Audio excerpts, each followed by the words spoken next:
Several methods are possible to model the baseline of the response in a PK/PD model. In this video, I will show you how to implement them in practice. As an example, I will use a PK/PD dataset for the drug remifentanil. The PK is described by a 3-compartment model within Fusion, and the concentration in the effect compartment CE impacts the PD via Imax model. E0 represents the baseline.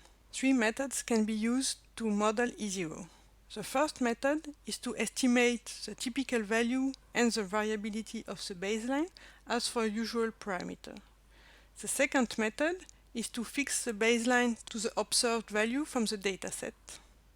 And the third one is to use the observed value from the dataset but allow some deviation from this value using random effects. Let's focus on the first method. It corresponds to the method called B1 in the publication Approaches to Handling Pharmacodynamic Baseline Responses. I have loaded in Monolix a project that uses this method. For the structural model, I have just used a model from the PK/PD library, as all this library uses this method number 1. If I check the model closer in the editor, I can see that the baseline E0 is passed as an input parameter and is used in the PD equation. In the graphical user interface, I need to choose the shape of the distribution in the population, in this case log normal. If I check the results population parameters, both the typical value in the population E0 pop and the inter-individual variability omega 0 have been estimated. And in the plots, I can check the individual fits that look like this. This option is convenient when simulations are performed with the model afterwards, because the baseline for each simulated individual can be sampled from the population distribution, which has been characterized as part of the model. In addition, it is very easy to change the E0 pop value, for instance, to simulate the diseased population. The drawback of this method, on the other side, is that the shape of the distribution, here log normal, must be chosen. When we are using a PD observation at steady state before the treatment, such as the EEG measurement in this example, or cholesterol levels for instance, very often a log normal distribution is appropriate. But if we are considering the tumor size, for instance, the initial tumor size can vary a lot from individual to individual and depends on the time of diagnostics, etc. In that case, it may be less relevant to estimate the typical value of the initial tumor size and the inter-individual variability. One may prefer to set the initial value of the model to the value observed in the dataset.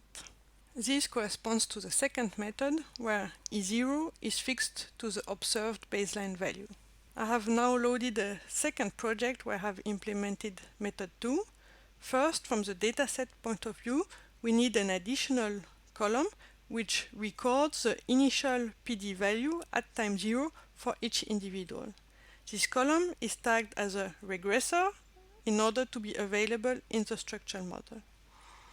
For the structural model, I have modified the library model, and my only modification is the addition of this line that indicates that E0 is not anymore a parameter to estimate, but will instead be read directly from the regressor column in the dataset. Remember that the header of the regressor column in the dataset and the model parameter here do not need to be the same. If I check in the graphical user interface, we can see that E0 does not appear as a parameter here, and in the plots I can see that the model prediction in purple always start at exactly the value of the first observation from the dataset. The advantage of this method is that the baseline values are not forced to follow a predefined distribution. On the opposite, the disadvantage is that if I want to simulate from the model, I will need to give the baseline value for each individual as a regressor. I can either resample the baseline values from the original dataset, or I could set the same values for all individuals, or I can sample new values but this requires to again assume a predefined distribution. The second disadvantage is that we do not take into account that the observed baseline is noisy. By fixing the prediction baseline to the observed value, I might be quite far from the true baseline if the measurement error is high for this record. And this is, for example, the case for individual 18, where the first PD record is pretty low compared to all others here and here, and this has an impact on the entire prediction. To solve this problem, the third method is a good option. We use the observed baseline from the dataset, but allow that the model baseline deviates from it via the use of a random effect. This corresponds to the method B2 in the publication. I have now loaded a third project to implement method 3. For the dataset, we still need the baseline column tagged as a regressor. In the structural model, if I open it in the editor, we can see that I still have E0 in the input and then indicated as being a regressor, so directly read from the dataset. But I don't use E0 directly in the PD equation. Instead, I define E0 with random effect that is equal to the E0 from the dataset times exponential eta R0 that represents the random effect. Eta R0 needs to be passed as an input parameter. In the graphical user interface, I need to make sure that eta R0 represents only the random effects. So I will set it as a normal distribution, and the initial estimates, I will fix the value of eta R0 pop to 0. Note that in the method B2 described in the paper I mentioned previously, the standard deviation of the random effects are set to be the same as the error model parameters, as they represent the same thing, the deviation between the data and the prediction. In Monolix, this is not possible, so we will estimate omega eta R0, which represents the residual error at time 0 for the baseline, and also A2 and B2, which represent the error at all times. These parameters are easy to estimate, so it's not an issue to estimate both omega eta R0 and A and B.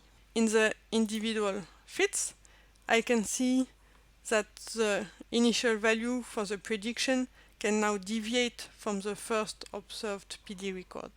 For individual 18, being able to deviate allows the prediction to better capture the entire time course compared to the previous method. If I now want to use this model for simulations, I will have to define the regressor baseline for all individuals as for the previous method. Here is a summary table that indicates for each method the equation for the baseline, how to format the dataset, the key characteristics of the model, which population parameters will be estimated, and how to perform simulations. Estimating the baseline, so method 1, is the most convenient option when the shape of the distribution is clear. You can use the library models, and simulations are straightforward. When it is not the case, so the distribution of the baseline in the population is not clear, as for tumor growth data for instance, then using the third method with the observed baseline as a regressor plus some variability is a good choice. Take care and have a good week.